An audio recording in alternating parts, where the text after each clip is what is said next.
Tactical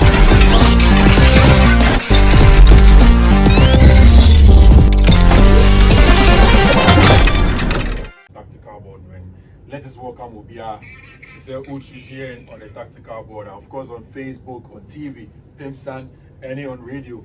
Thank you very much for choosing us. Now, I think we've loosely had this conversation, but about be much more apparent kakra, given the current situation of Real Madrid. We mentioned the fact say when Jude Bellingham signed, in fact now in Europe, two of the top players are midfielders, but have scored most goals and had much more goal involvement have been Jude Bellingham, any former Liverpool player or the German Bundesliga. Jude Bellingham in the 3 games about the Spanish La Liga and for Real Madrid have had 4 goals. So early on in the season, the goals of Karim Mustafa Benzema, that essentially should have been the worry of Carlo Ancelotti, any Florentino Perez, and every Madridista are worried. They don't seem to be worried about that. The season has begun in serious earnest, and Madrid has going the right way with respect to winning of games. Even when it becomes tight, against Almeria, Jude Bellingham was there. Against Athletic Bilbao, Jude Bellingham was there. The last one they played, Jude Bellingham, of course, was at the party again against Celta de Vigo. Alright, if you go back and you look at the last injury that he had against Vigo, when Vinicius Junior went off, and then you see the list of injured players at Madrid for a while, maybe you will begin to revise your notes across Carlo Ancelotti. Because Thibaut Courtois, first choice goalkeeper, injured. Almost the replacement about short term for Kepa Arrizabalaga. And Eder Militao, number 1 or number 2 in terms of centre back for Real Madrid. When it comes to aggression and everything that you need from a centre back, Eder Militao will give you that. Also out for the season. The case of Eder Militao, any Thibaut Courtois, I am very, very serious the whole season because of an anterior cruciate ligament. So Eder Militao will not play for Madrid again. Same for Thibaut Courtois. Ferland Mendy also injured. So watch the Madrid last 2 games. Mendy has not featured. He possibly will return this season, but when he returns, he has to even get match fit before betting about a proper game of football for Real Madrid. Same for Dani Ceballos. When they were letting Asensio go, the hope was set in their midfield. All the depths that they can have would be in Dani Ceballos, also injured and possible to return this year. Barcelona wanted Arda Güler before the season began. Madrid, Madrid string, and then they got Arda Güler. In preseason, Arda Güler went out injured. Part of the attacking reinforcement that Madrid wanted to do, Arda Güler is out of the team, and then he's also out for the next 4 weeks. And then same for Vinicius Junior. Close to a month, Vinicius Junior is going to be out for Madrid. In the list of games that Real Madrid are supposed to play, there are some tough games in there without Vinicius Junior. I think there are going to be some games that they will struggle. Even if still Jude Bellingham gets the goals for Madrid. Because the squad dynamics of Madrid and how they play. If you have 2 attackers in front, Vinicius Junior and Rodrigo Goes in front, what they do is that occupy a lot of the centre backs. And then Jude Bellingham as an attacking number 8 or a 10, they had the last minute arrival in the box to come and attack the space and hence get a lot of the goals for Madrid. But if Vinicius Junior is not there to do that job, to lead the press and to get the attention of the fullbacks and the centre backs, definitely it's going to take something out of Real Madrid for attack. And I'm beginning to get a little bit worried for them. Whilst on the part of Barcelona, there haven't been so much injury issues. The team is beginning to peak. But Madrid have gotten injuries, Kaka. So if you're Madridista, that's the whole team. I don't know if you have some worries when it comes to Real Madrid and their current injury situation. But for me, I'm a little bit worried. Let us hear from all the Madridistas almost streaming him. You know, Rich, watch the Arsenal this season. All the 3 games, right? There's a particular pattern that Arsenal fans are complaining about. The role of party. I like how you put it. The role of party. Arsenal fans say Arteta is not doing the right thing and they don't like it. But they should come and play in the middle of the park, nominally. then if that means you can't have it in film, only can have it in film. But I'm wondering, is this not the same thing that Mikel Arteta in the last season? It's a 4-3-3 essentially. Last season, Arsenal's biggest problem throughout the season, when the going became tough and they needed to make sure they go ahead and win games now. William Saliba, who was very, very important for them at centre back, got injured with a back injury. At some point in time, Alexander Zinchenko, who was also from left-hand side over there, to invert and come into the middle of the park to play as a double pivot with Partey, also got injured and they couldn't get his services well. It affected Arsenal generally in how they wanted to play. Now, they started the season. Alexander Zinchenko was injured. So he decides to say, Obe changing the lineup. In that lineup, he has Saliba. In the last game, there was Kyrgios, and then Ben White, then Thomas Partey. On paper, Mikel Arteta person when they say Arsenal phone kita ball now. What they should do is that Partey should come inverted here in the middle of the park, so that the back three becomes Kyrgios, Saliba, and then Ben White. Then Ben White can play as a third centre back. Then Partey can come inverted.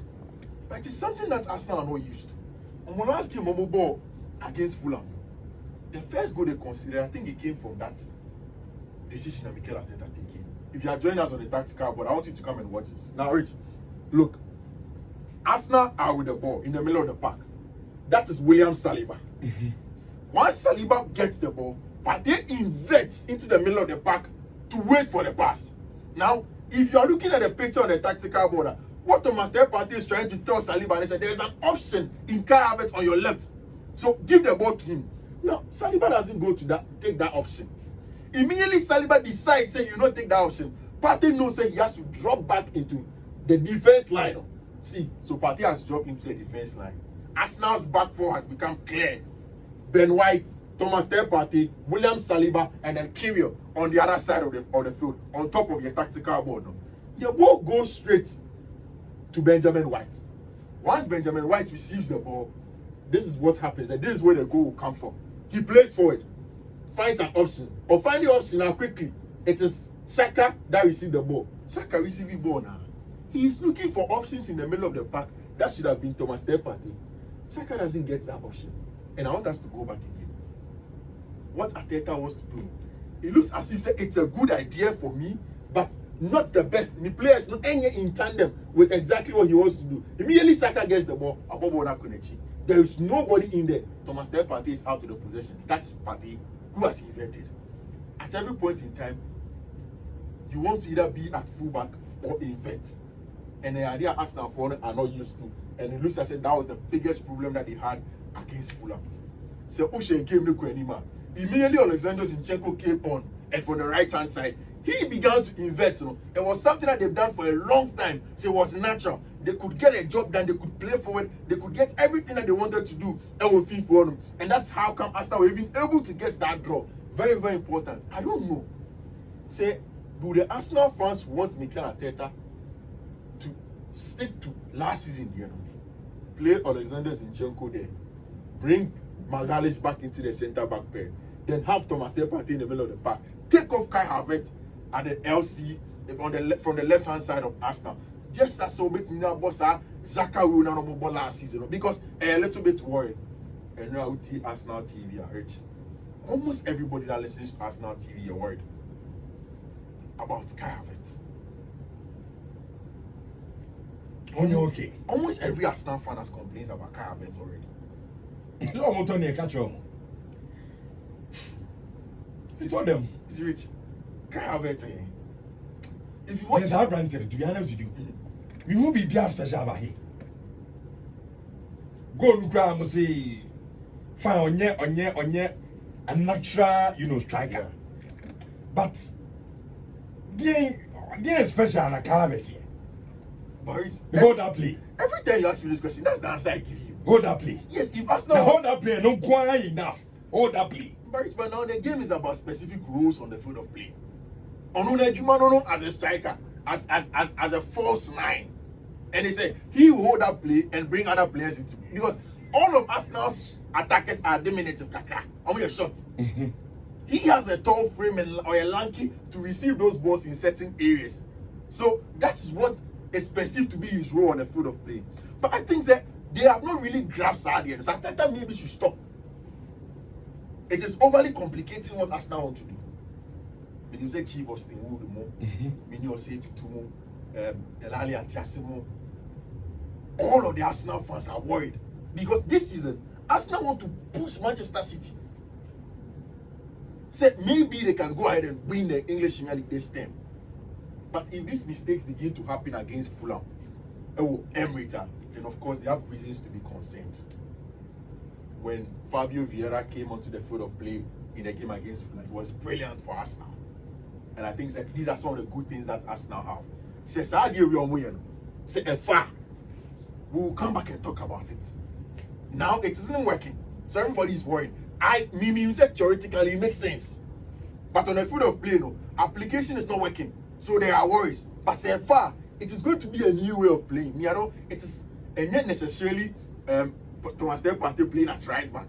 It's a 3-1-1-3. To have a lot more men forward. And once it works, we see about that. But as it stands now, the Arsenal fans are seriously worried about Kai Havertz. Yeah, no pre-season. Yeah. So what I said, we are in the pre-season. No, it's okay. Me and the pre-season are fat, and my fan called the new season. Yeah. Now the question is that Mikel Arteta call pre-season, no? Yeah. Oh yeah, no to ono efana amfa. Because this is the Premier League, and where there be Casa Premier League, no. Unless they be also on canopy. Yeah. And one league and the board them. Yeah, very, very difficult. Teams no grow yet middle table no more that for one. Playing them very, very difficult. It is a work of pre-season. Now tactics are and our formation, whatever happens or the new season. Yeah. Okay, pre-season and far. I don't know. Mekai say last season see. You call it pre-season. We started something. Yeah, body from the back. Yeah, but new season. You started. I mean, you fair 3 games. Yeah, it didn't work. Yeah. And I think I catch them say yeah, we nine. Now, more the move through somebody okay. Yami Adman near called the next pre-season now. Near Sako Yeno. And kakran. Now, players in Tinasaba. If you say Mikel Arteta, it's a good thing. Sometimes there's our value tactics. What I say, Uchuki Kakran. Where them some fat. Too early. It's too early.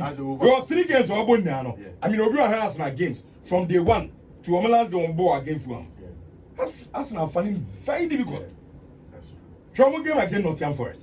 I think that Zinchenko, who has returned from injury, will help him.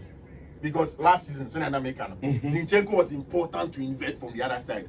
Zinchenko play. Maybe Zinchenko play last season. Or try to about Kyo. Kyo cannot invert. He's not that kind of guy. So now that Zinchenko is fully fit and coming to play for us now, I'm sure he will go back. This weekend he's playing against Manchester United. I don't think that he will try this Thomas Partey thing against United. Because on our right-hand side, United have 3 players. If Marcus Rashford is exploiting those spaces behind there and miscommunication between Partey and Ben White and Xhaka, then you may be in trouble. So you go back to the Zinchenko. Richard, good morning. What at all does Arteta want? Even from you can't beat them. I'm beginning to lose interest in him.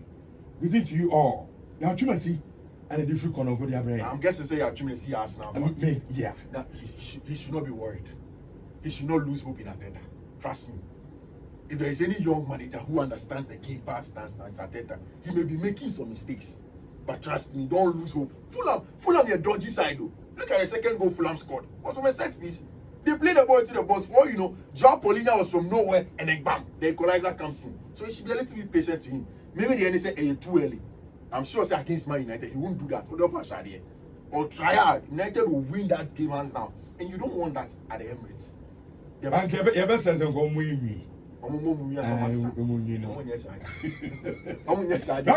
Last verse na etwa so.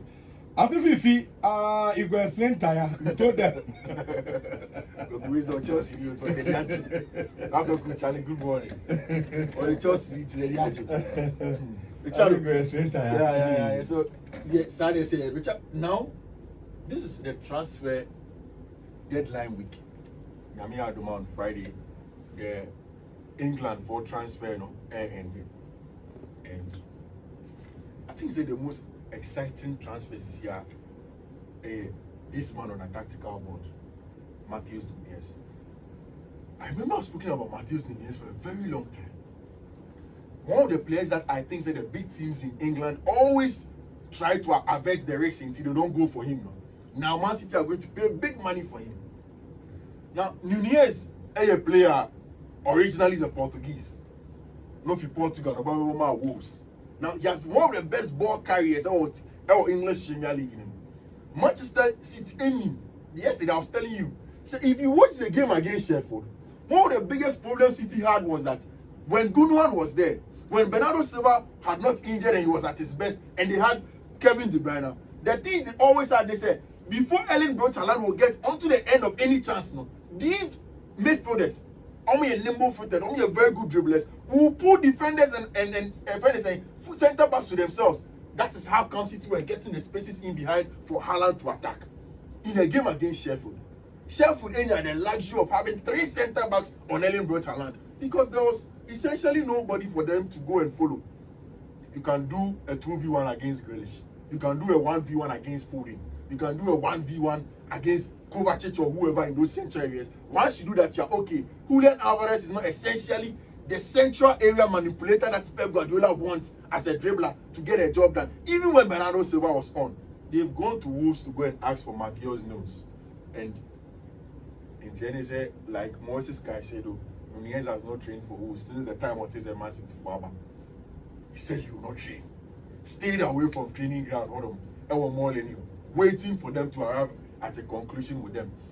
Now, Man City 4 have the bargaining power in terms of every negotiation they go through. The player would automatically want to play under Pep. The player automatically want to play for the English Premier League champions. The player automatically wants to play for the treble winners. So once they come and you begin to tell them any price that doesn't make sense, they will pull away. And players are always constantly trying to get in there. I'm very, very certain that by Friday, this deal will be done. And it's going to be a very good option to Pep Guardiola to play a lot of central midfielders are only good on the ball and then very good manipulators of the ball. Eric Ten Hag is asking for help, Richard. Yeah, help. Is that all Pierre and Hobby from Tottenham Hotspur? So, like you said, the short list in here. Okay. Ryan Gravenberch, Bayern, Pierre Hobby, Tottenham, Amrabat, Fiorentina. I saw something very funny on social media 2 days ago. Manchester United fans are beginning to get worried about Eric Ten Hag. Any player ID in terms of players of October. There is strong conviction amongst a lot of Manchester United fans say Anthony did not work out and has not worked out. And it looks as if he will not work out. There's also another strong conviction said Mason Mount, as it stands now, has not lived up to the billing. And most of the players on my head demand Eric Ten Hag paying. Almost said I'm more he said now a bit my boy United team. Now he is possibly going for Bayern. Ryan Gravenberch, who played under him, and then Sofiane Amrabat. Which is unim. The funny thing about Amrabat is that since they tell you people express interest and then finalize the personal terms with him, he has also not trained or played for Fiorentina. So Amrabat last night is constantly waiting for Manchester United to spoil and every other outlet in Italy. Reported said he is waiting for Manchester United to get a deal down with Fiorentina. For about 2 or 3 weeks ago, we constantly said United have to sell. And so I'm waiting to Amrabat deal. I'm waiting here.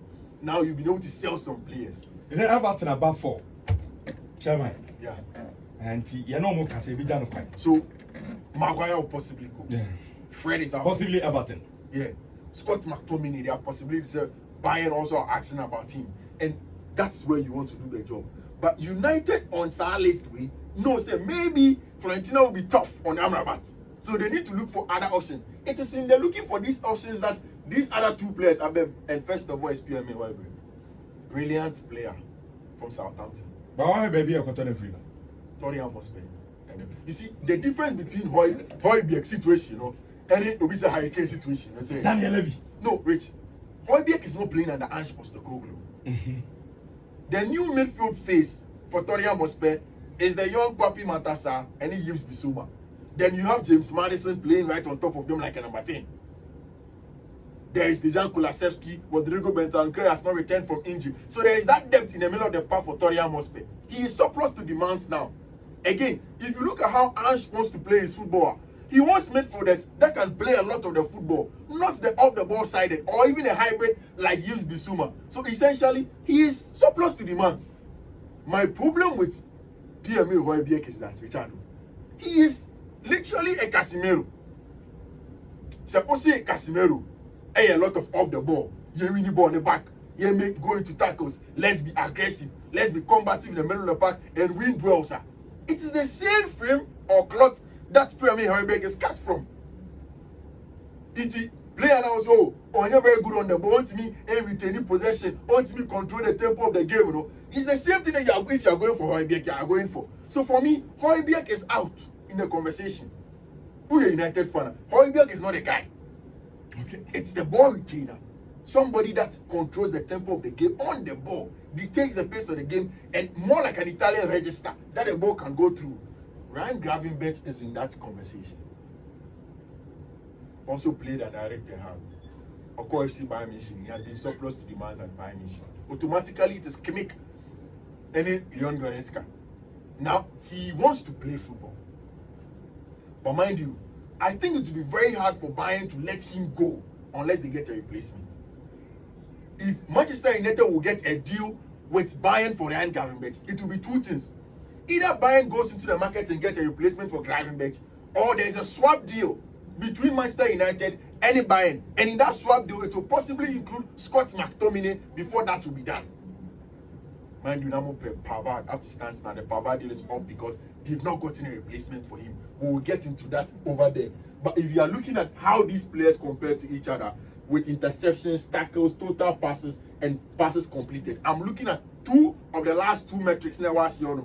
Total passes, any passes completed. Because interceptions, your Casemiro will get that job done for you. You don't need to worry. Now, look at total passes. Fiifi-Manfred has 64.8% of the total passes per game. Now, Sofiane Amrabat has 65.2%, better than Fiifi-Manfred. Ryan Gravenberch has 58.4%. Essentially, Gravenberch hasn't played a lot of the game, so you cut him some slack in that regard. Passes completed, 57% for Højbjerg, 58% for Amrabat, and 52% for Abrantia, the friend Ryan Gravenberch. Now, that's the most important metric. Completed, no? Out of 65, he has 58. Out of 64, he has 57. And out of 58, he has 52. It tells you how good of a player Gravenberch can be on the ball for Manchester United. And that's exactly what you people are looking for. For me, the first option should be Sofiane Amrabat. Amrabat is the guy. He gives you off the ball, he gives you on the ball, more like a hybrid. An aggressive guy. Wins the ball, takes it forward, dictates the pace of Manchester United. Also helps Casemiro with the off-the-ball duties in winning of duels and the combativeness nature of the game. No, that's exactly what he does for you. Essentially, once you have Amrabat into your team, you are going to play well, and the team is going to be much more compact. Okay. I do not sign up for Højbjerg. Yes, say you're wrapping up there, then of course we'll come from here. Which Thomas Tuchel has said it. Yes, Bayern Munich say I want Pedro Chalobah from Chelsea. We are going there. Then I said the money romance will be loan. Thomas Tuchel has been clear about the situation of Pavard. Rich, Pavard is never only be more. So when you be more there, he wants to leave Bayern, go elsewhere where he will play football. And everybody knows that now, in terms of career rejuvenation in Europe, if you want it, you go to Italy and go and rejuvenate your career. So once the option for International Milan came, Pavard ain't like his option. He loves it. And he has automatically given a yes for International Milan. Now, Thomas Tuchel has been verbatim. So when you have replacement for Pavard, he will not let him go. So Pavard has also not trained for 4 days for FC Bayern Munich. But all of these times on training, Thomas Tuchel still puts him on the bench, letting him know, we like you, we want you to play. Yes, we need a lot of the playing time, but I want you to be in there. And Joe, according to Plenty Goal and then Germany Sky, what they are saying is that Bayern have contacted Chelsea for Trevor Chalobah. And which, the funny thing, Chelsea are catching Bayern and say, any loan is in here. They know that Bayern have top players on loan now. They don't sustain them, they don't retain them. It's 50 million for the young Chalobah. That is Chelsea's first asking price for him, and I'm in total agreement. Is it who is your drama? I say over 50 million pounds for Trevor Chalobah. Over funny, then I ain't gonna go for the 115 no, and when you scan UTI, you pay money and then you get Trevor Chalobah. Chalobah, like every other young English boy, on said then maybe more England no, would love this to reach 2 seconds and then you would want to get and go to Bayern. Yes, Lukaku is done.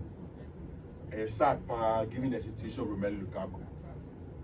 From the Chelsea perspective, what you should know, they say Chelsea fought so hard. Usually loans are in two forms. If the player goes, the parent club may pay the salary of the player, or sometimes team alone will get to pay the salary of that player. Chelsea forced, and I've got Team Roma to pay that money. Lukaku was on 325.6 thousand pounds every week from Chelsea. Chelsea be saving about 300 million in a year from Romelu Lukaku, and that's the good news from Chelsea Football Club. As we said to be well or not, Chelsea person, any of these next players, I mean, from now to Friday, if you're a Chelsea fan, keep your eye open. First of all, Bradley Barcola. There's an issue with Barcola. Chelsea, enemy parents club Lyon. Lyon wanted the young Chelsea boy Andre Santos on loan. Chelsea decided not to take him abroad. They've kept him in Nottingham Forest. And no Atlantic conversation, for Barcola because PSG are not ready to pay. This week, Chelsea went away to Lisbon. So it means that you say Barcola and the Mum pursue him. Lyon for already castle made him. Okay. Because the deal is off. Yes, no Andre Santos. They didn't get Andre Santos. Santos is now in Nottingham Forest. This week, Chelsea for Echo Sporting Lisbon. Echo be said about player Wabwanda Thomas. Wabwanda Mauricio Pochettino paying El Torian Mospe in the youth side. His name is Marcus Edwards. Pochettino, a friend of the young Lionel Messi. Chelsea just asked of him. No concrete offer, no concrete conversation. Chelsea haven't had him. The deal is developing. We'll see how it goes in the coming days. Now, 2 Barcelona players, Richardo, and a Chelsea fan couldn't go. And meaning, I wanted to end with this because I want Chelsea fans to tell me, Ferran Torres and Rafinha. I know Sir Rafinha, Chelsea fans will not be happy. Barca Pesca. This guy can't come them. But he chose Barcelona over Chelsea.